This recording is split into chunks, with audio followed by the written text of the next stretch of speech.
Good morning, everybody. We are back again. We are doing the show that is called TBR Solutions Sports Program. This morning, which is 10 o'clock in the morning, we know that this afternoon we have a very big one, a very big game between Kaiser Chiefs and Orlando Pirates. But in the meantime, let me welcome Tsepang Lasbon. Lasbon, welcome to the show. Yes, good morning to you, Mr. Shabalala, and to the viewers out there. I hope everyone enjoys today's show. Thank you very much.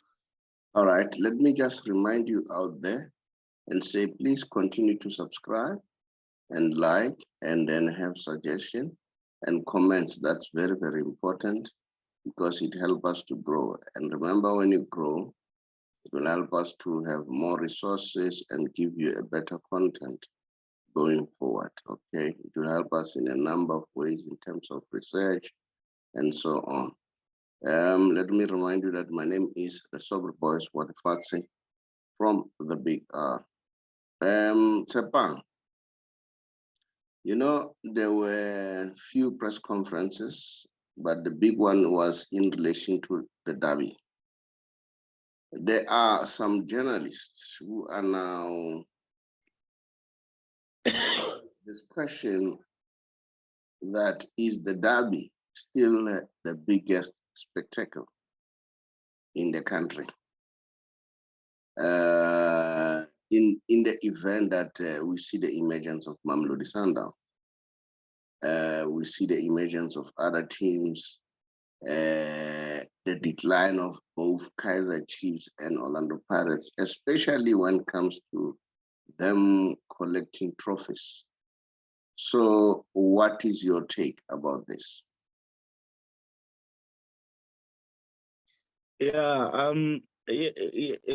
That's true because I think times have changed, and other teams are also stepping up now, so they are clouding the Soweto Giants in a way, and it's not just about them anymore.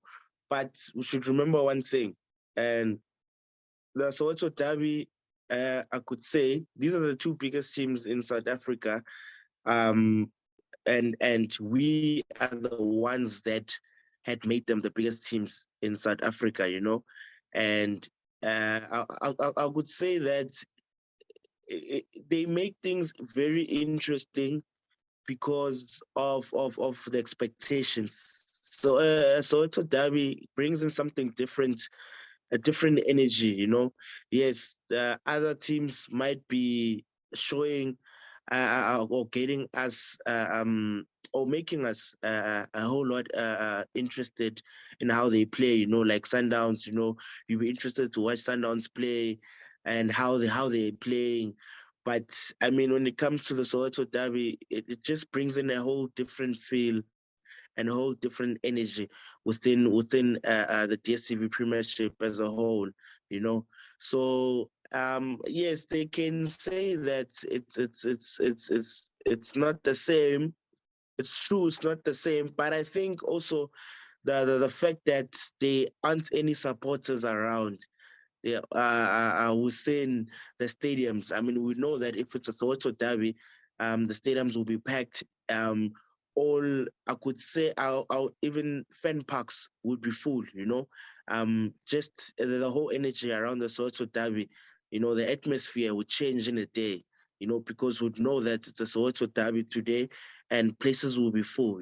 So I think that also plays a huge role, that there aren't any supporters that could actually go and support and watch this game, So that would bring maybe this. Yeah, this is why people feel like it's not bringing in uh, uh, uh, uh, a whole lot of good energy around it, But yeah, so this is my opinion regarding that statement.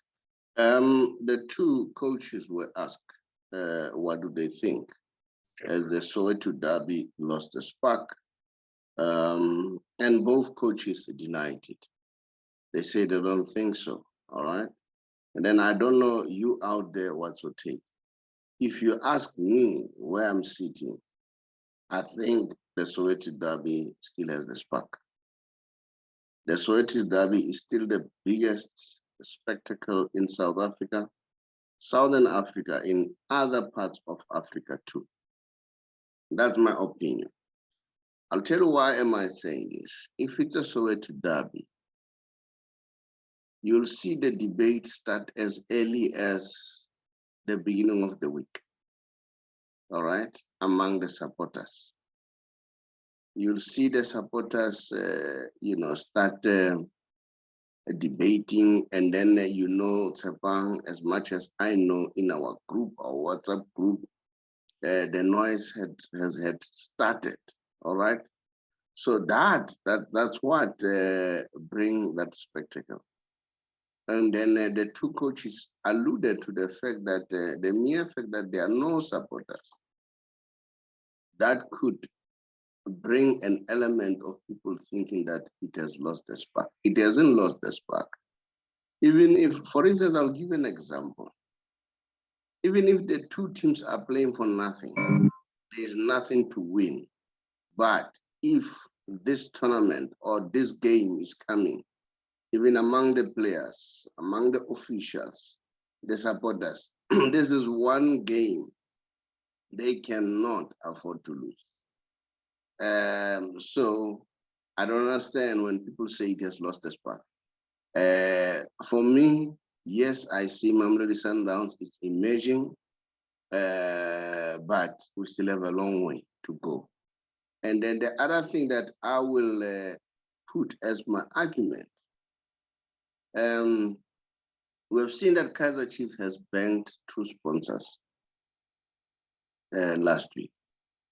Now, if business are still confident in this brand, so why business go to this brand if this brand is winding up? So I don't believe that. I still believe that the two teams, they are still having something to offer. And we know that the two teams are well supported in the country. And then it's just a pity that we don't have supporters. And then I hear people are calling for supporters to come in. And it's true now. I think it's high time that supporters needs to be allowed to come in. Because if you go all over the world, supporters have been allowed. Why not us having the supporters? So for me, that spark has not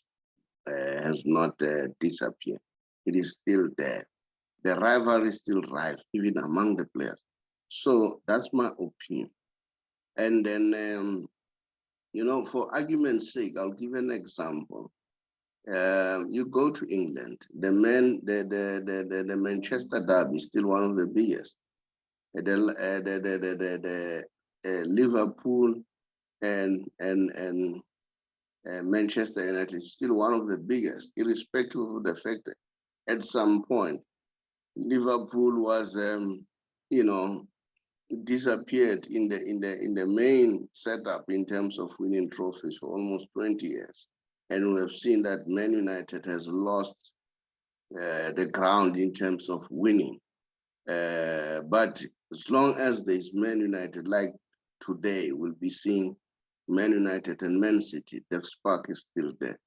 Just like the El Clasico in Spain. So for me, I think that derby is still a force to be reckoned with. That's my argument. I don't know people out there what to take. So Tsepang, I don't know what you want to say on what I've just said. No, that's very true. I mean, the whole, we could say, the whole era of the Soweto Derby, the history behind it, it becomes a talking point because even the build-up towards the Derby, there's a lot of bragging rights to be discussed, and which creates a lot of excitement amongst the fans as well. So a derby on its own, irrespective of whichever team is actually on form or whichever team is doing well. But a derby is a derby, which creates a different kind of feel, a different kind of element, different kind of energy within football as a whole.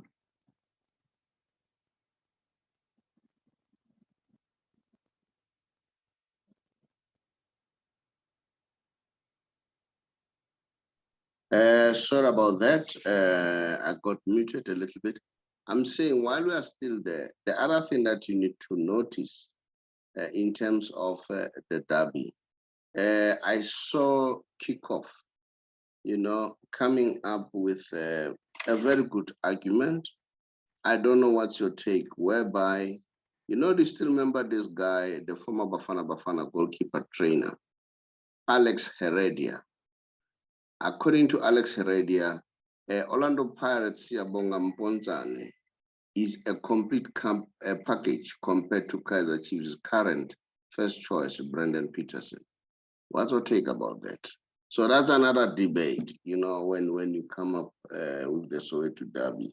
We are not looking only at the teams, we also look at the individuals.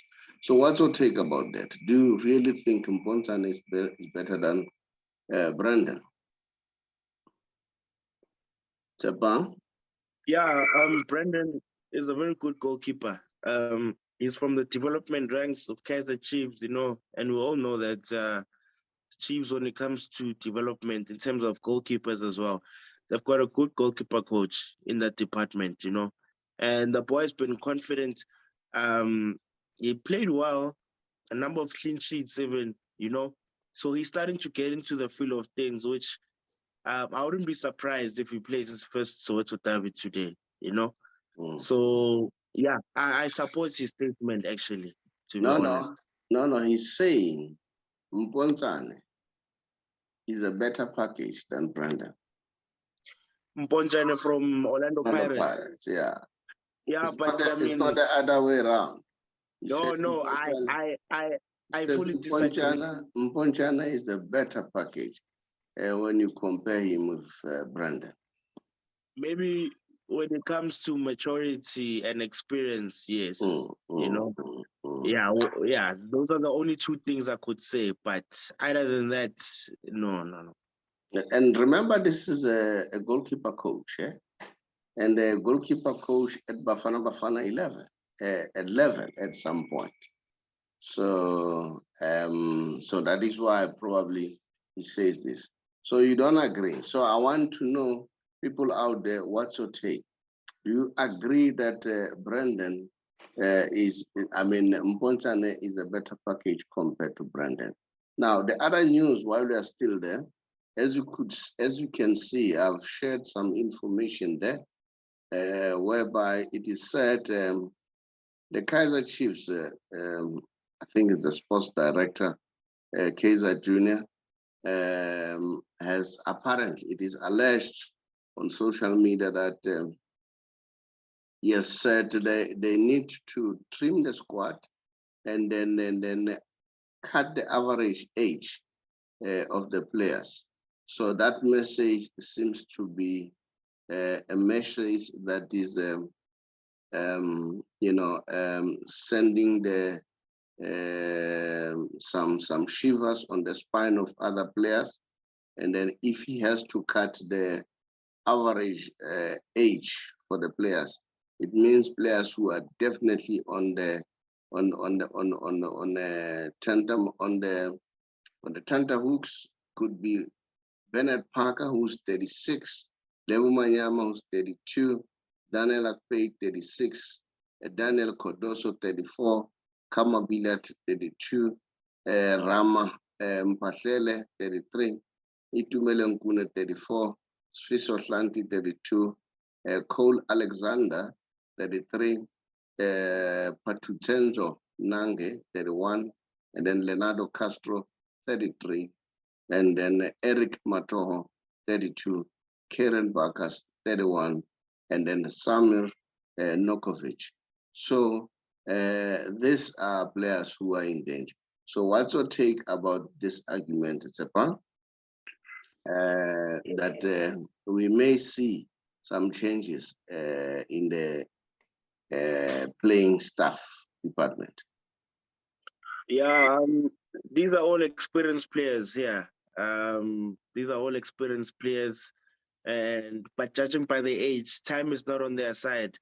So it all depends on who the coach wants to keep and and also the club as well. Who they would like to build with in terms of going forward. Within the other players as well. So yeah, it will be a very difficult one, but yeah, all I can say is that's what I'm saying. It's up to the club and the coaches to see who they actually would like to build on regarding the experienced players that are just named here within the squad. Yeah, and then remember, if you look there, it's almost half of the squad, or more than half of the squad. I'm not sure about that. So yeah, it's a big number.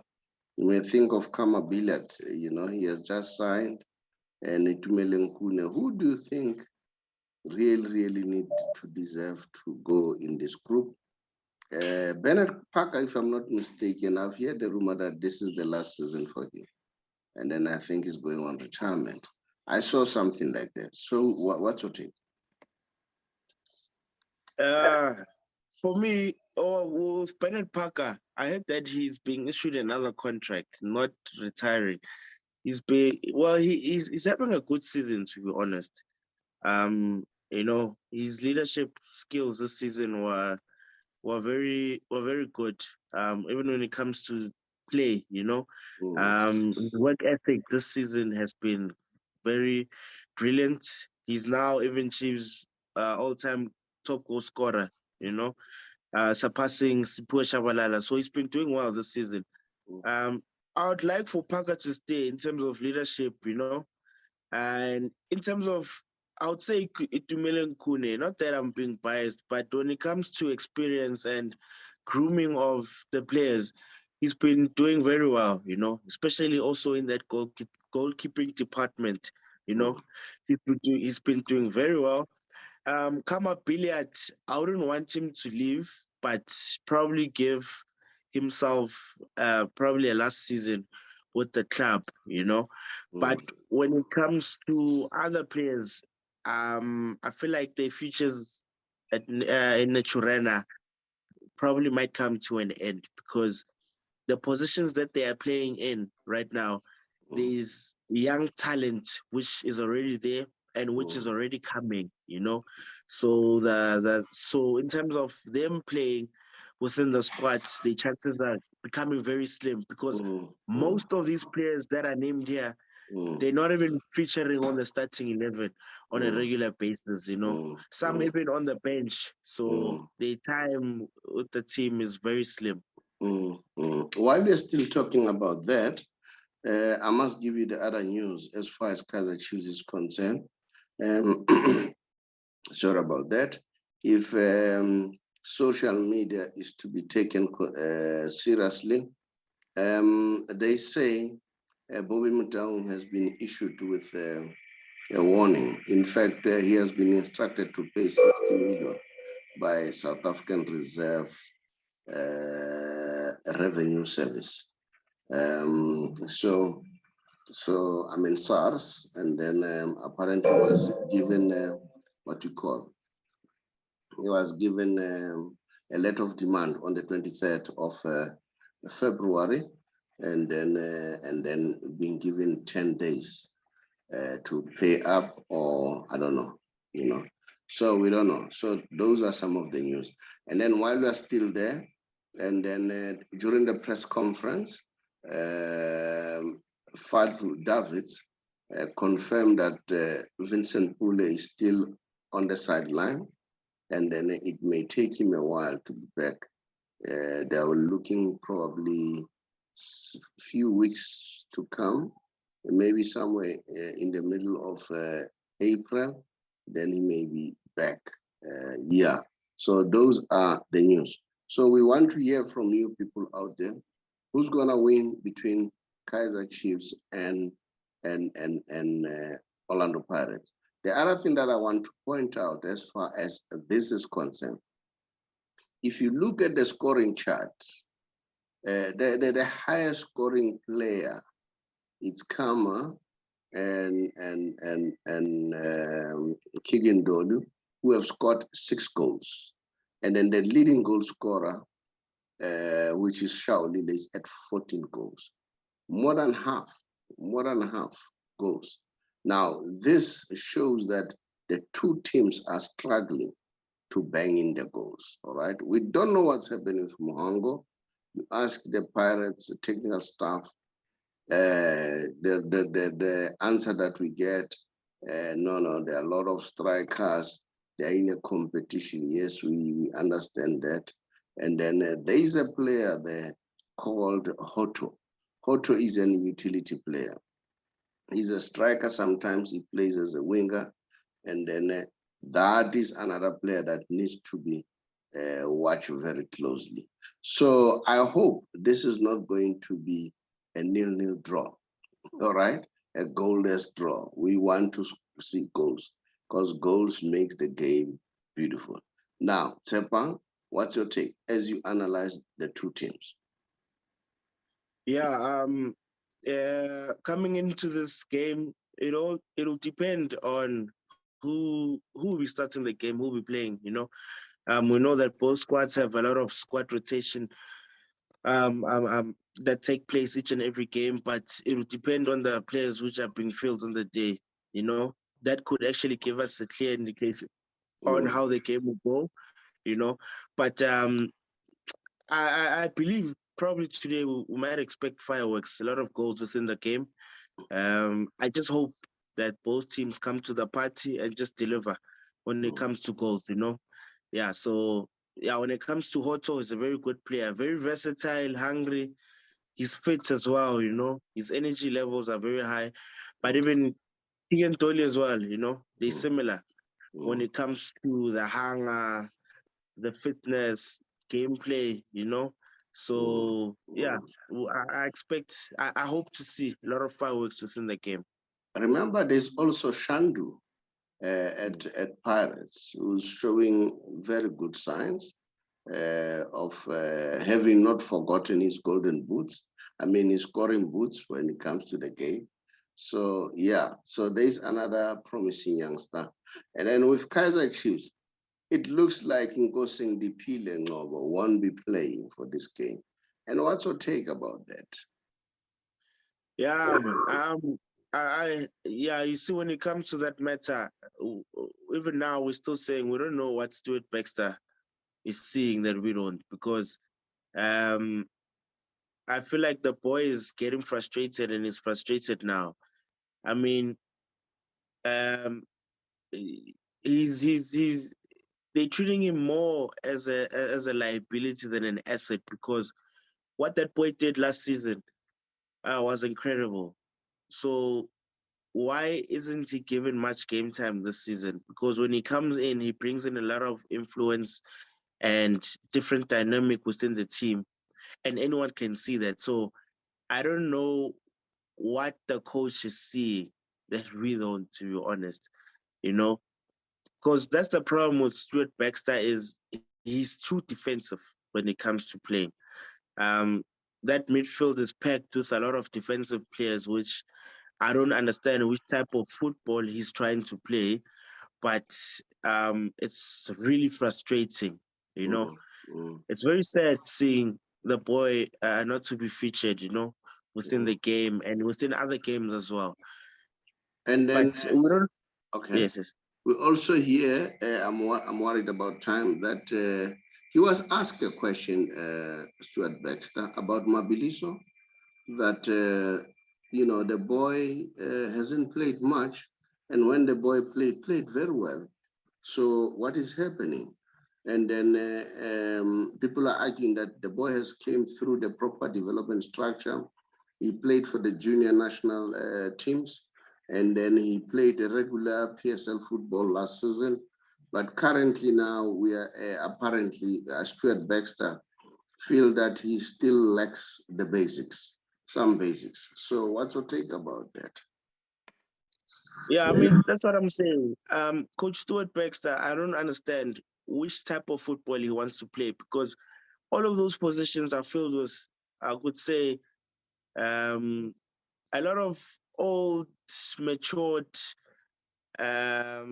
experienced players. It's good to have such players on the team, yes, but not each and every player should be filled within all of those positions. That's what I'm trying to say is, I don't know what type of football is he trying to play, because if you've got too many old players in the team, what type of structure and way forward are you trying to bring within the team? I mean, that boy played brilliant the last game. So why, and every time when he plays, so why don't you let him grow within that position? So yeah, but we'll see the starting 11 today, and we'll hope to see a whole lot of changes within the team. But isn't it that the coach is working with the players day in, day out throughout the week, and he sees better than us who are not there, and he understands that environment much better. And moreover, remember when Stuart Baxter came, he said one of the things that he put forward was he does not want any interference, which I fully agree. When a coach is being interfered with, so if they lose, who to blame? You blame the coach or you blame the people who are interfering? So that's it. Okay, guys, I'm sure this was the show for this morning. And then we wish the best team win. Tepa, who's going to win? It's a very difficult one. Mm. By the way Pirates has been going lately, banging these goals, yeah, I think they might pull a quick one on Kaizer Chiefs, but as a Chiefs supporter, I'll go Chiefs, but I feel Pirates will pull a quick one on them.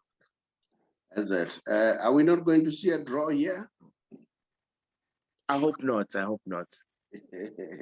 And I hope remember, not. Pirates need this game more than Chiefs, because Chiefs has 3 games in hand and the difference of points are not much. So should the Pirates lose this, that 3 points is going to be a bad news for Orlando Pirates. Orlando Pirates. Tsepang, thank you very much. Let's bid the viewers farewell. Yes, no, thank you very much, Mr. Shabalala, and to the viewers out there. I hope everyone enjoys the derby today. And yeah, best of luck to both teams. Thank you very much. 3:30 is the time at Orlando Stadium. Let's talk again at 1 o'clock. Thank you.